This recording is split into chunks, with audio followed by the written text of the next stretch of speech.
Welcome to Tech Bytes with Dan Hafner, your gateway to the future of innovation and technology. Dive into the exciting world of software where cutting-edge tech meets creativity. Explore no-code solutions that empower businesses to thrive without traditional barriers. Hear inspiring stories from tech pioneers and industry leaders who are changing the game. Join us on Tech Bytes and transform the way you think about technology and business.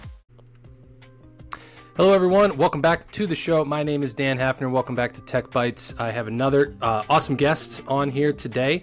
It's be an interesting show. We're going to talk a little bit about women in technology. We're going to talk about some very interesting startup things, a little bit like our last episode where the family dynamic comes into this. Our guest is Brittany Hansen. She's a mother of four, has started a couple of different SaaS companies. And she has done a lot of really, really cool things in her in the span of her career. So I wanted to have her on and just kind of have a very down-to-earth, very real conversation with her about all of this stuff that she has going on and that she's done in the past, because I think it'd be really, really valuable for our audience here. So I'll bring in Brittany here in just 1 second. But before I do, as always, my friends, please like and subscribe to the show. If you do get value out of this, it really, really helps us rank in the algorithms and get more listeners and more people involved in the show. And then if you like the content of this episode, please share it. And then you can also get alerted for our mini series ongoing right now called the No Code Advantage. So be sure to, as they say on YouTube, smash that like and subscribe button. Even though there's probably not a way to do that wherever you're listening. But anyway, I digress. Brittany, welcome to the show. How are you? Dan, thank you so much. I'm doing fantastic. I'm really excited to be here today and talk all things SaaS and technology with you. This will be fantastic. Awesome. Yeah, I'm super excited. So I did a somewhat bad job, I think, of kind of framing you in the start. So give us a little bit, like 30-second rundown, what it is, what you specialize in. Absolutely. And you didn't do a bad job. You did great. So thank you. I am the co-founder of a SaaS company. We built a platform that is language first, and we have patents around that when mostly companies, now we're starting to move into public information sector with government and things like that. But what happens is when you scan or open a link that's associated with our platform, it automatically reads the home language of your phone and delivers you the information in the home language of your phone. That's awesome. Yeah, it's something we're really passionate about. We believe that people can't make the best decisions without the best information. And we're really passionate about delivering the best information. So. That's really cool. What's it called? Vision. Our platform is called Vision with 3 eyes. With 3 eyes. Wow. Yeah. Interesting. I like that. I like it. Very cool. So how did you come up with that idea? Where was what was the real world, problems that you saw that made you want to, co-found that?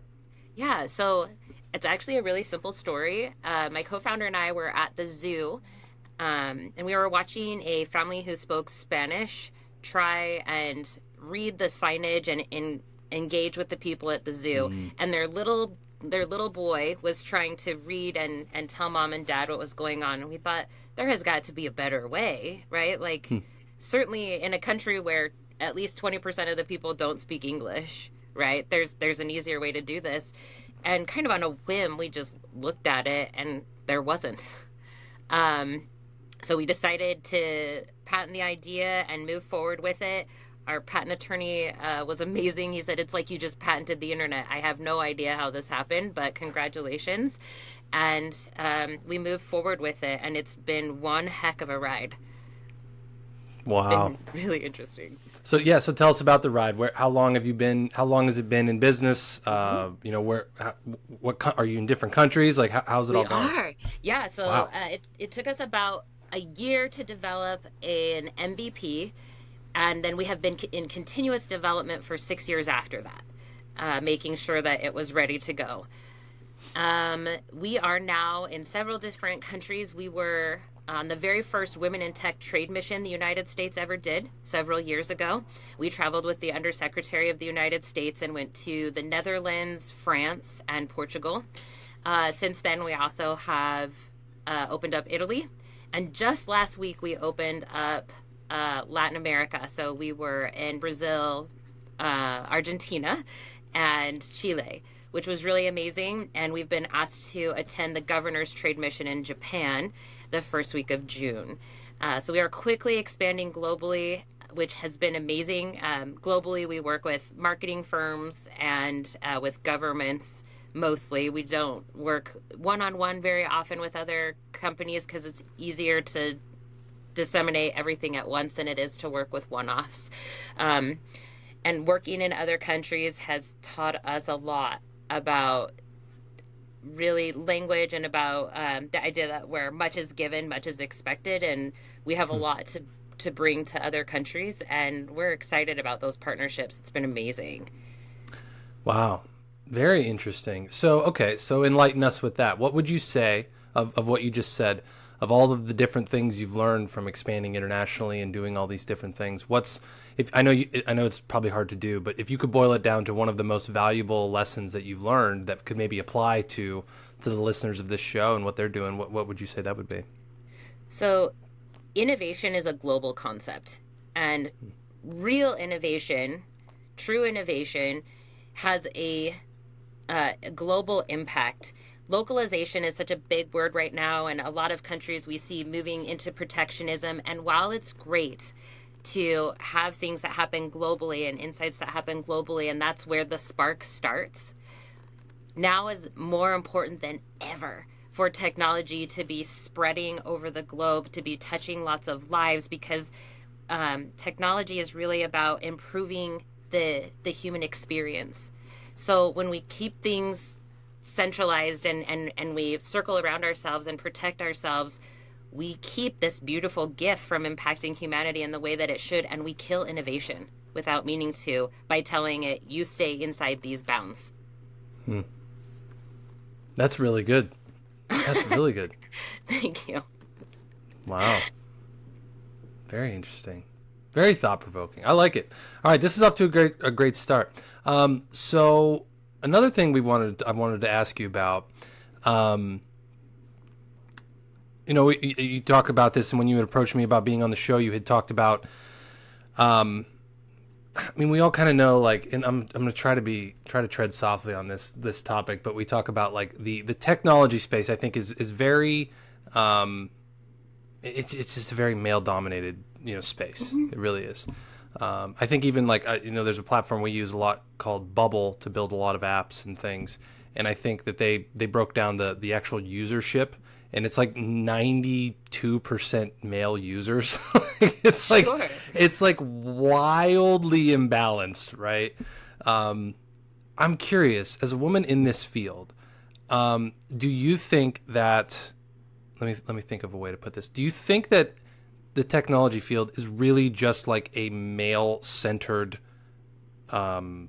industry, or is it just that like women are not drawn to this industry? Do you know what I'm trying to ask? Yeah, absolutely I do. And know that you don't have to be careful with me. So, because this is a multi-pronged thing, if we talk about the actual truth. So, historically, actually, there's been a lot of women in tech. In the 80s, there was a lot of women in tech. There's fewer now than there was in the 80s, which I find fascinating. And some of it is that technology traditionally has drawn men. It is a different space to be in. Female-founded tech companies receive something like 1.8% of the funding in this area. Some of that is because women communicate differently than men, and we see things differently than men. And so as we approach for funding, sometimes it's not in the typical format. It's not in the done in the typical way, and so venture capital firms aren't really sure what to do with that. Some of that is that women are just starting to come into this space, and some of it is that because there are people out there who feel like women maybe don't have as good ideas. I'll be honest, I see relatively little of that, though, that attitude. What's hard is really breaking in and communicating in the way that people expect for you to communicate. And the other piece is that sometimes people hear women in tech and they think, ugh, I want good ideas. I don't want to cater to you just because you're a minority. I'll be honest, I 100% agree with that. What I wear, who I am, how I speak should be the least important thing about me. And the merit of my idea and how good it is should be what it's based on. I don't want to be given any accolades because I'm a woman. I want people to sit up and realize and look at what I'm doing and be like, that's the best idea out there right now. I believe across the board, though, that's what you're going to find. There's relatively few women who, when we talk about women in tech, what we're really trying to do is create some of those bridges to talk about something that historically has been a problem. And in tech, as in really all verticals, it helps to have more voices at the table and a little bit more variance and a little bit different people who represent the different groups that you're serving. That's always a good thing, right? We always want those voices at the table. Women are valuable because roughly, I believe, women influence about 80% of purchases that are made in the United States. We don't make all of those purchases, but we influence those purchases, right? So it's important to know how to speak to a woman, how to engage with a woman, how women think. And that goes beyond just your marketing, right? So, is it a struggle? Yes, it is. Are there pioneering people here? Absolutely. We work with a group called Women in Cloud that was partnerships with Microsoft that makes space for women and does some of the extra training and says, this is how you carry yourself in a boardroom and some of those extra things that we might not have that I have loved. But I want to be clear that it's not because I don't think men have something to offer or that men are bad for us to work with. Some of my best mentors have been men. Some of the best doors that have ever been opened for us were because of men. So this is about creating partnerships, not about women taking over tech. It's about making sure that there's lots of voices at that table. Wow. That's a lot of really interesting points you brought up. I never knew that there was like that 80% stat. That blows me away. That's pretty wild. So that stat actually came from our CXO, who is a man who was one of the original founders of Count. And he came in and told us, stop leaning towards what you're not and start leaning towards what you are. You have a unique voice as women. Here's what I know about consumerism in the United States. And I loved that he told us that. He was like, you don't need to be men. Bring your voice to the table and know that it's valuable. Yeah, I mean, I think that there's almost something that like transcends, race and the sexes and all of that stuff, and it's just simple authenticity. Mm-hmm. I think that's people can smell a fake from a mile away a lot of times, especially in this crazy online world that we're now all a part of. Yeah. So yeah, I mean, I get that's definitely that. I love that message of just like, be who the hell you are, that's what it is. Don't try to be something that you're not, regardless of what you're doing, So yeah, we move a little bit of the original show back into here. Like I was telling you, for those of you who've listened for a long time, this show was called Run Your Day when we started, and we talked a lot about that exact kind of stuff. If you want to check out the earliest episodes, they're pretty awesome. I won't lie. But I digress yet again. Interesting. So you're a mother. So how many kids do you have again? I have 4. My oldest is graduating next month. Wow, congratulations. And my 2 oldest are boys, and they are both what's called twice exceptional. So they're both high-functioning autistics who are gifted. Wow, good for you. Wow, that's awesome. So, okay, so what's it like? Okay, so you have 4 kids, and 2 of them are, how did you term that again? They are... Twice exceptional is the terminology. Twice exceptional. Yeah. Okay. So what's it like? How does that dynamic play into?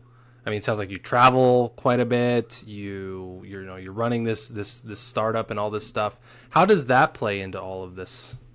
So such a good question. And I'll be honest, in the beginning, it didn't. For 13 years, I completely dedicated myself to my kids. I left the work arena, I left college, and I just raised my children because it was 5 times a week therapy and, 4 little kids and trying to learn how to advocate for my children and advocate for myself and learning to partner with the school district. And at about the 13-year mark, everybody got stabilized and was doing really well. And that was the time that we were walking through the zoo. And what it has looked like since then is a slow, steady climb. Big thank you to my co-founder, who has helped me to always prioritize my family. And in the beginning, allowed me to work as little as I needed to make sure I was still there for my kids. What's happened since then is I've found ways to loop my children in. That has been really exciting. My son is studying sound engineering in high school. And so he saw me editing a podcast the other day inside of Adobe Premiere. And he's like, whoa, what are you doing, Mom? So he sat with me at the kitchen counter and talked about fading in and ducking. And this summer, he's going to intern with us and do some of our sound engineering. Oh, that's awesome. I love to hear stuff like that. That's so cool. It's been so fun, and a lot of us in the company have children, and we're forming what's called a kid advisory board, where we bring our kids in once a month. We do our sales pitches for them. We get all of their insights into the things that we're doing, because you would be shocked just how much this generation has to say that's very compelling, very interesting, and they're so tech savvy that starting from the age of 10, they actually have really great insight into what we're doing. And it's fun to pull your kids in, because this is not just me and my co-founder. This is our families. This is every drop of blood and air you have to put into it goes into this business. So if you don't bring your family in, it gets really lonely really fast. Yeah, amen to that. I mean, I love that, because I can concur with what you're saying about I had the privilege of teaching this class of it was a short-term class. It was like a 4 or 5 week class for 8 to 12-year-olds around entrepreneurship, software, engineering, that kind of stuff. And I was blown away. I was like, wow, these kids are going to be, there's so many light years ahead of where I didn't start doing what I do until I was upper 20s, 27, 28 years old. Yeah. And these kids they got 18 years, 20 years on me of getting started with this stuff. And I'm like, these kids are going to they're going to eat my lunch here soon. It's unbelievable. It's amazing, but it's so cool because the world needs that. Yeah. And I think they're uniquely situated. And tell me if this is an insight that you share. They're soft-hearted, and they have this tech thing because they're on a different level than at least I ever was as a child, exposed to what's happening around the world. We have windows into what's happening for other people, and so they have an appetite to solve problems, and it gives me so much hope for the future. Yeah, it really is. I mean, we always think a lot around I think our own perspectives of what we're going through in the world, and at least me and the millennial generation of we were the first generation that kind of grew up without this stuff, and then we kind of all got cell phones at a certain age, and then we had the big bulky iMac computers in our middle schools and all that stuff. Yeah. And these kids, it was so fun. So this is just a funny story. We took my wife and I, our nephew to a movie here this past weekend, and we were on the way home, and he goes, Uncle Dan, when you took the PSSAs, were you allowed to bring your iPad home? You're like, my iPad. I was like, no, I was not. But we didn't even have that. It was one of my first old guy moments. I was like, damn, holy shit! I'm getting up there now. It was so funny. I just laughed my ass off when I heard that. It was so funny. Anyway, I thought you might appreciate that. I do appreciate it. I love the no filter aspect of children, and just I know. And technology has grown so fast that our kids almost can't even connect with. My daughter asked us the other day if we had computers in school when I was in middle school, and I was like, "How old do you think I am?" Yes, we had computers. Were they nice? No, but she doesn't need to know that. Yeah. We were learning QWERTY, but yeah, it's amazing. I love it. Oh man, that I hope that made somebody's day listening to this. Like, I really hope that somebody's just laughing in their car right now. Okay, another quick question I have. You had this on your profile, and I'm kind of intrigued because on top of all of this, it sounds like do you practice jiu-jitsu? I do. Yeah. Damn, girl, you're like just kicking ass over here. So like, okay, so you practice jiu-jitsu. You have a question here. How is business like jiu-jitsu? I've never practiced jiu-jitsu, so I don't know. So enlighten us. I'm really curious about this. So I got into jiu-jitsu about 3 years ago. I have a strong belief that if I can do things that intimidate me on the regular, that I won't stagnate. And stagnation is like one of my biggest fears. So my best friend is Brazilian, and she was like, come try this class out with me. And I was like, I'm going to hate it. I don't know how to wrestle with 200-pound dudes. Like, this is not going to be my thing. And I went to one class and immediately joined. I loved it so much because firstly, like, there's something very core in your human soul that gets something out of grappling and just being hands-on. But what it really is teaching me about business, and this is not to sound like a LinkedIn hook, like 5 ways that jiu-jitsu is like business. There's so much strategy in everything we do. And I'm the smallest on our regularly competitive team. And it would be easy for me to feel like I'm just going to get overpowered. It doesn't matter. I get my butt kicked on the regular. Every day at 5:30, I go in and get my butt kicked by people twice my size. What that's teaching me, though, is there's something to be said for strategy. You're never in as bad a spot as you think you're in. Like, even when you're on the bottom and you're getting smashed, chances are really good there's an easy way out of it. And if you haven't found it yet, just keep going. You're going to find it. And the other piece is that we have to take real lessons out of what we're doing. Like, if I get arm barred, right? I almost get my arm broken in the morning, or I get choked. That's not a failure. That's time for me to learn how to not do that again. And then to work with the people, work with the really good people who armbarred me, choked me, whatever, so that I can learn how not to do that again. Some of my very best networking relationships have come out of jiu-jitsu. And a lot of my really good life lessons, my professor is a world champ out of Brazil. His name's Gigi Paiva. And he tells me things that I'll be rolling and he'll yell at me something from the sidelines. And I'll be like, oh my gosh, that's such a good life lesson. He said to me once, you have to learn to take your time. You're in such a hurry that even when you're on top, even when you're a good position, you want to move on to the next thing. You just want to submit and get it over with. He's like, stop doing that. When you're in a good position, now you can take the time to get people to do exactly what you need them to do. Don't be in such a big hurry. He also told me, stop sitting back. Like, I would have a tendency to sit back when I got pushed forward, and that's a little bit me submitting. And he was like, don't do that. Lean forward, because in jiu-jitsu, that gives them points. If I sit back on my heels, he's like, stop doing that. When someone pushes against you, base up and be ready. All of those things I've been able to take back and apply to being in a leadership position and where to put your base. And it's just, I mean, we all do that. We all take those little lessons in our life and apply them across the board. And for me, jiu-jitsu has been powerful just because it's so friggin' scary.